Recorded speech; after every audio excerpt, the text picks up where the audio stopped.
Hey again.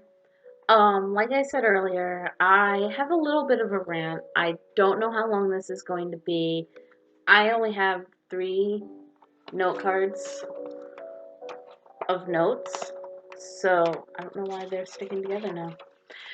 I only have 3 note cards of notes, but I'm going to cover a lot on these 3 note cards. And where'd you go? This was prompted by someone on the YouTube Pagan Facebook page. I'm not gonna say their real name. I'm not sure of their YouTube name. I don't know how out they are their real name. But they were talking about pagan policing and how we need to stop it. And we do. We need to stop policing other people's beliefs. So, what exactly is pagan policing? This is what I have written down. What is pagan policing? Attempting to dictate others' practices without fully understanding them. What I mean by that is, I don't give 100% of my practice when I talk to other pagans. I give little snapshots of what my personal pagan practice is, my PPP, so to speak. This means until you fully understand my particular practice, you can't really tell me as a solitary that I am wrong somehow. Because you don't know everything I do behind closed doors. You don't know how I set up my altar. You don't know how I perform my spells. You don't know how I give devotions or offerings to any gods or goddesses in my pantheon. You don't even know the full extent of what I worship for my pantheon. So you don't have enough information to tell me I'm doing something wrong. The rules are a little bit different for covens, especially Wiccan covens, because they do have a set spiritual practice. They do have a set ground rules, so to speak. Neo-Wicca, on the other hand, is also very different. That's mostly solitary when you look at, and there's a distinction between Neo-Wiccans and Wiccans. Wicca is linear. It's not hereditary, but it is traditional. There is a line, sort of like in a sorority or fraternity. You have the person who was in a sorority, my sorority in college. You had your big. It was your big sister, the person who sponsored you and trained you and taught you about the sorority. And to my full extent, my knowledge of Wicca isn't 100%, but I believe Wicca is very much the same way. There are a lot of religions like that are initiatory, where you have to be initiated into the group and follow certain practices. That's not the case for most modern pagans and neo-pagans, because most of us are solitary and self-learned or self-taught. We had to go out and buy books. We had to go to the internet. We had to do whatever to find our path. We didn't necessarily be initiated into this unless we started a coven of our own, which I attempted when I was young, but it didn't quite work. So, again, most of what I'm going to be talking about is solitary, small group type of paganism. Claiming your way is the only way. That's pagan policing. That's saying that you are doing something wrong because it is not the way I do it. And that's a huge problem in this community, in which we tend to be so into our own beliefs that we forget that other people learn differently and other cultures exist.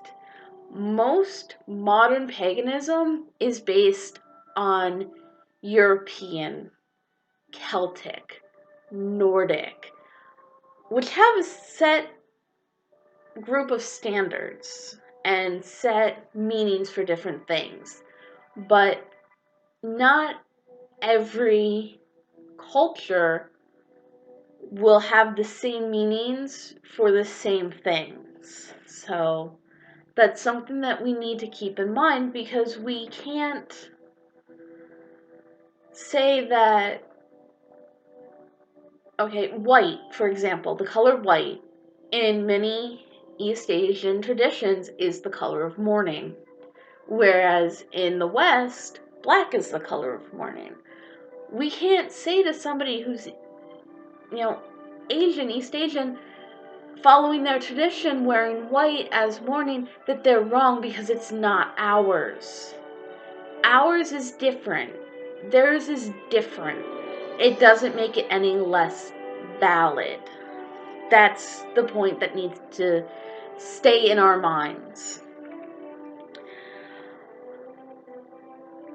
Claiming that another path is wrong because you do not follow it.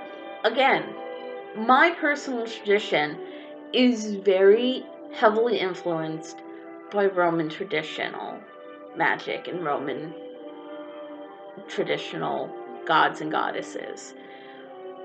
I don't follow Greek deities or Norse deities.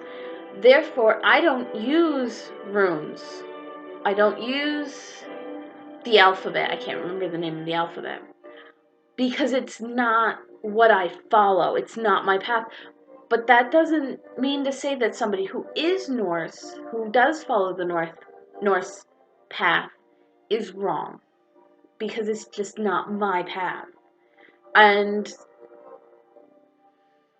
if that's what works for them, that's what works for them. Claiming there is only one set way to perform a ritual. Again, if you're in a coven, or if you're in an established religion that has a certain set of guidelines, you have to follow those guidelines.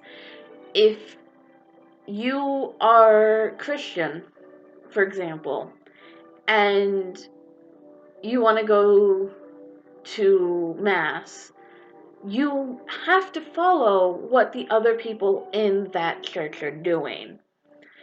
Unless you're going to observe, which is completely different. But if you're going to participate, you have to follow the Catholic way of doing Mass if you want to participate in that particular church.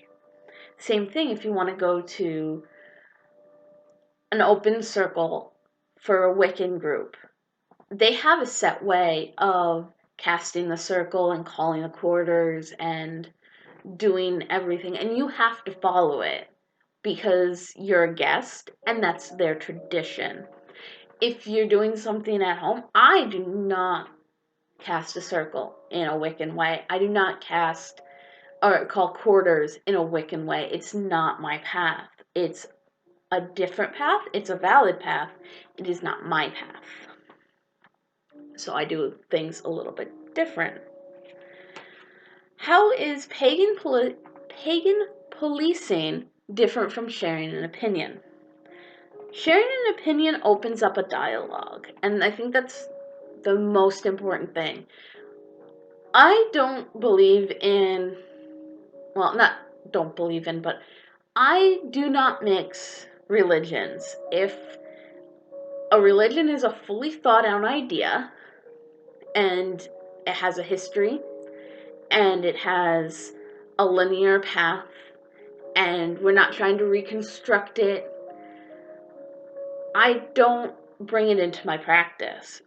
Because I follow ancient Roman deities, my path was broken and it is being reconstructed.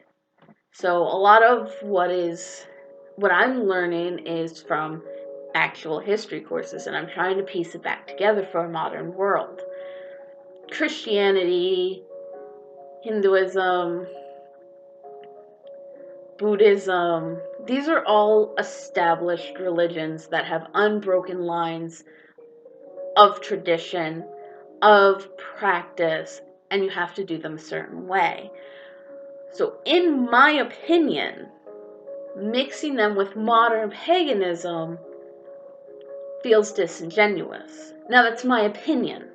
That's not to say that if there's somebody who can reconcile the traditions of Christianity or Hinduism or Buddhism, if they can reconcile that into their own personal path, then that's their own personal path.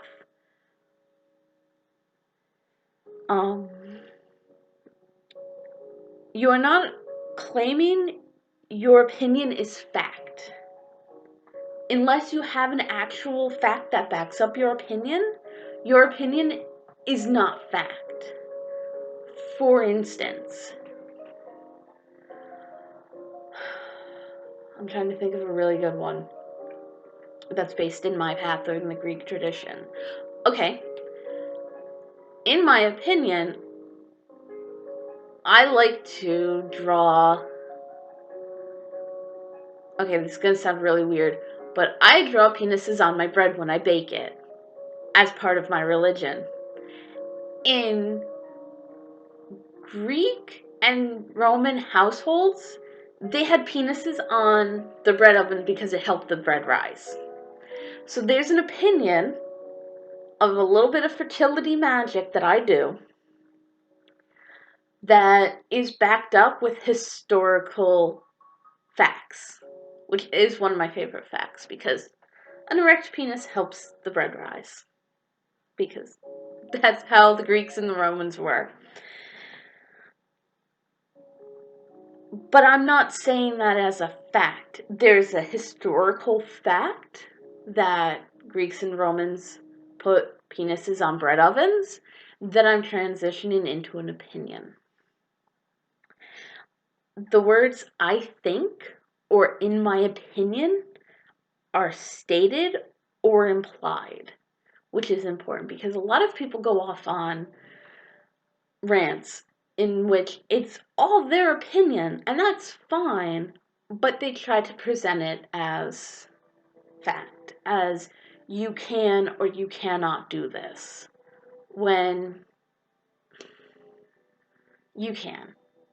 There's very little in paganism that you can't do. And it's either going to work for you or it's not going to work for you. And part of being pagan is learning about the spirituality and the myths and everything. The other thing that is important about an opinion is that it is stated rationally.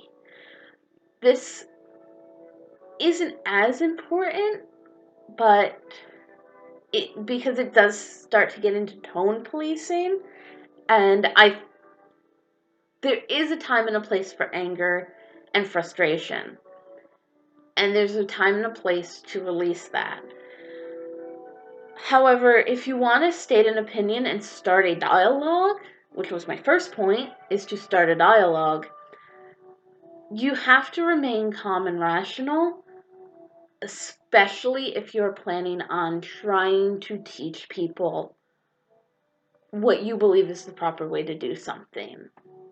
I can't come to you and say, you absolutely have to have a red candle on your altar to honor the sun god, because that's coming from a place of anger, and that shuts people down. That tone of, I'm right, you're wrong, you're stupid, shuts people down and makes them not want to listen to you. But if you come at it and say, I have found that placing a red candle on your altar helps you connect with the sun god, that's more of a teaching tone. That's more of this is my opinion tone. And again, I don't like to tone police. So take all of what I say with a grain of salt. This is all my opinion. This entire rant is my opinion.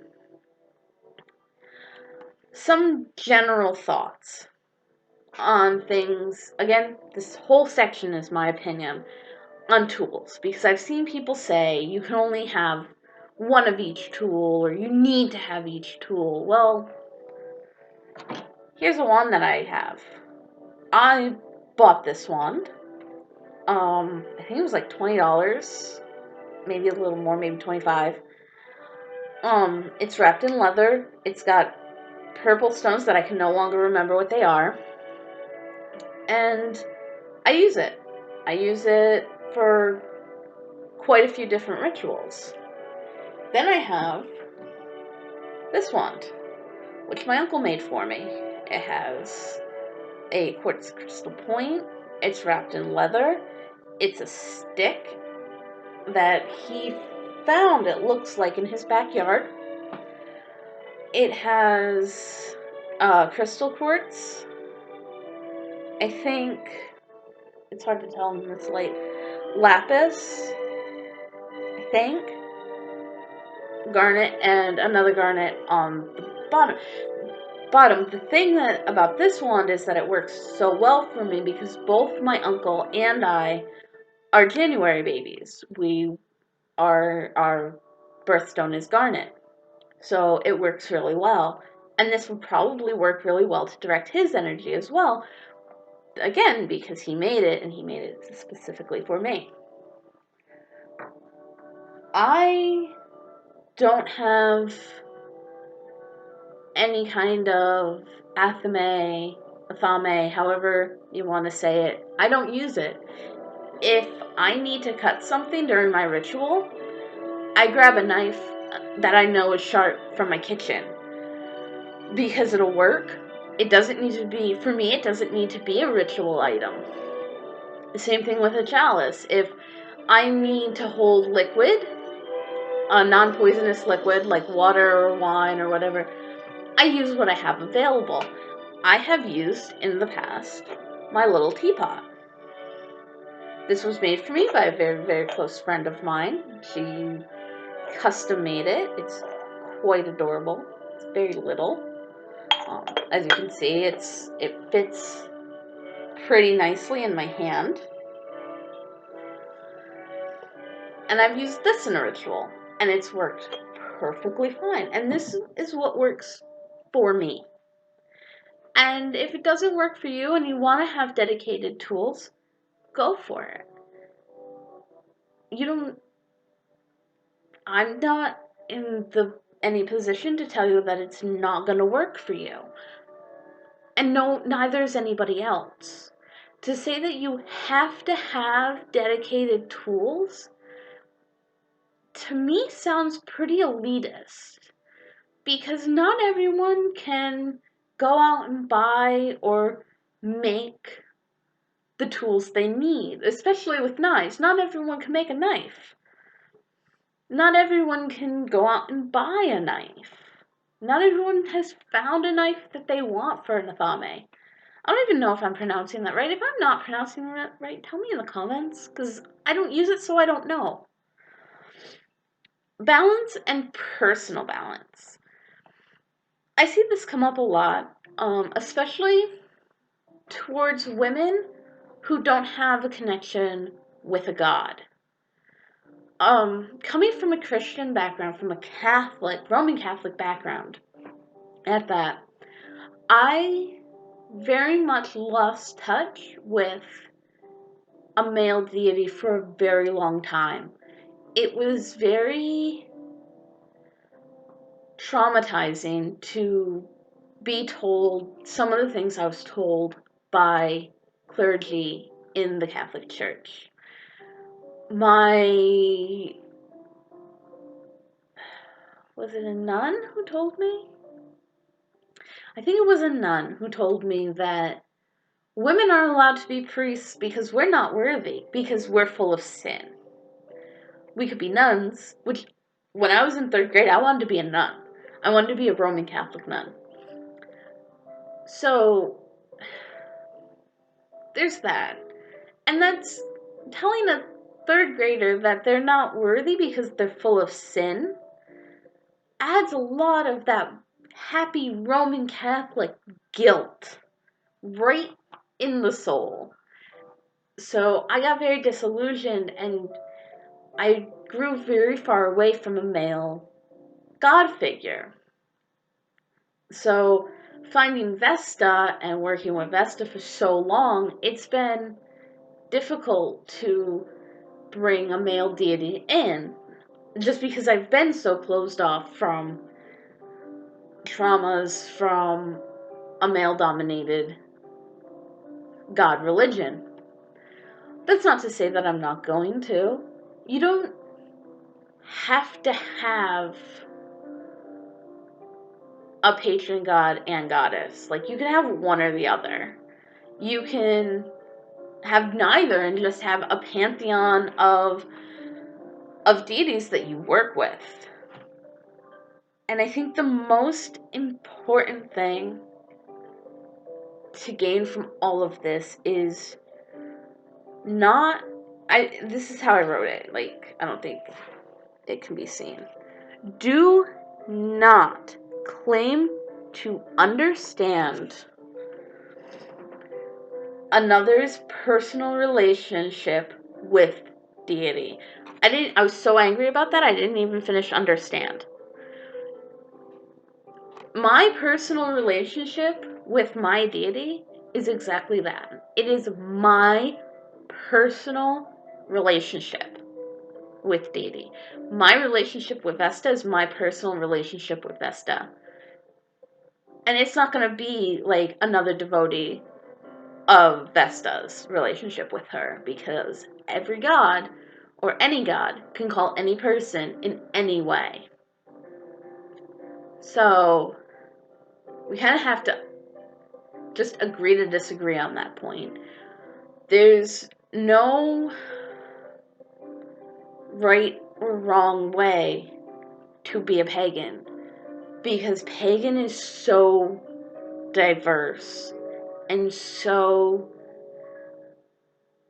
different for each person.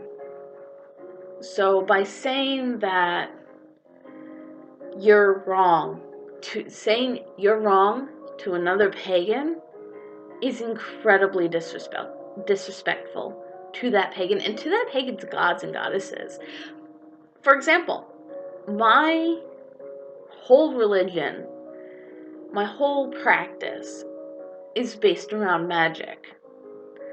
I'm a witch, I'm a pagan, I use magic. That's how I worship and devote to my god, to my goddess. So,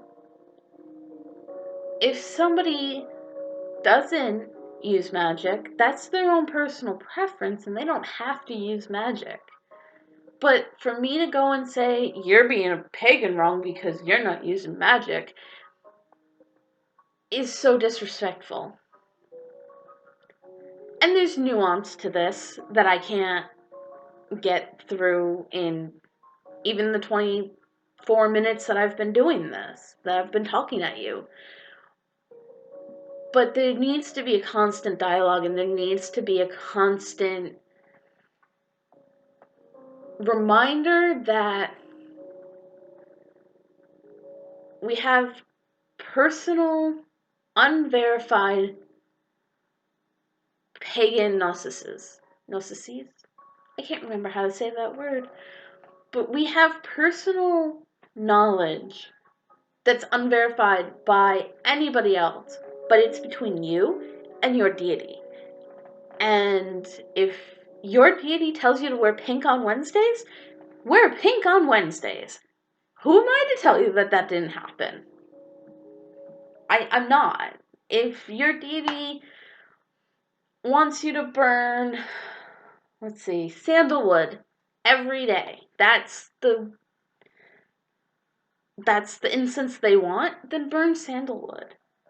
If your deity doesn't want incense, they don't want incense. If they want an incense that has never been associated with them before, then that's what they want from you, and you have to go with how your personal relationship with your deity dictates how you go.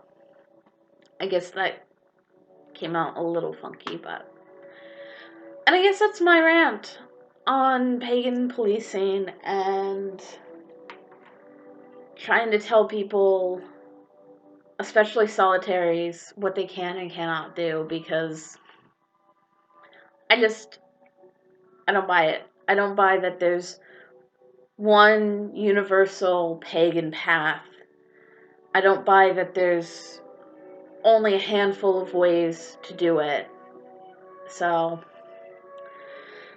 I don't know. This has been a rant. This is just stuff that I've been seeing in the pagan community, and it tips me off every time I see somebody just be rude about another person's practice. There's stating your opinion, and then there's,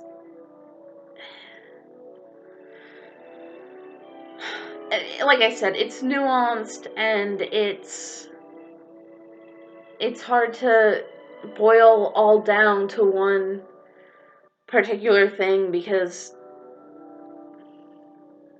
there's so much history with religion, and we have to understand history, and we have to understand other people, and we have to understand other cultures, and we're still working on that. So I hope everyone has a good day, and I'm sorry if this got lengthy and incoherent. Bye-bye.